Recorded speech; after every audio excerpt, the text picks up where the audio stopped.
बिस्मिल्लाह, ये है पहला लेसन, बच्चे की दुआ, ये हमने पढ़ा।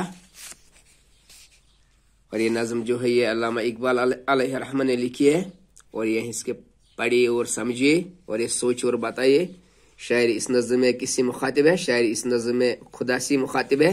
शायर दुनिया के लिए क्या चाहता है? शायर दुनिया के लिए यही चाहता है कि वो दुनिया को उजाले की तरफ लेना चाहता है। शायर वतन की जीनत किस तरह चाहता है? शायर वतन की जीनत इस तरह चाहता है जैसे चमन की जीनत फूल से होती है।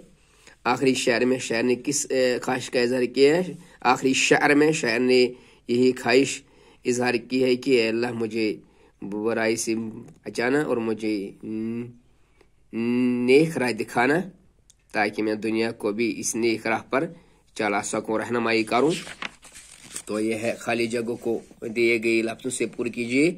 पहले को आएगा, जिंदगी शामा की सूरत खुदा मेरी, हो मेरे दम से यूं ही मेरे वतन की जिन्नत, हो मेरा काम गरीबों की हिमायत करना, मेरे अल्लाह बुराई से बचाना मुझको। और यह नीचे दिए लफ्ज़ों से जुमले बनाए। शामा,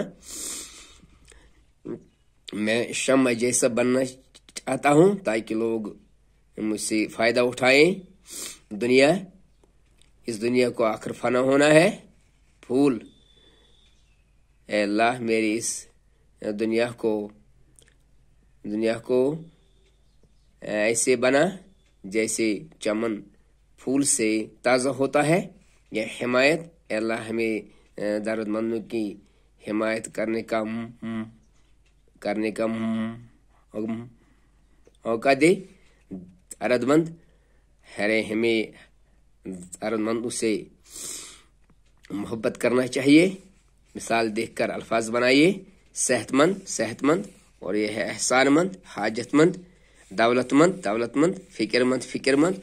और यहाँ पर खेल में, तो यहाँ पर मैंने बनाए मोहब्बत, मीम हाई बी औरती है, स्वाद वारी औरती है सूरत, हाई अलिफ जीम औरती हाजत, यह ये नूरती जीनत।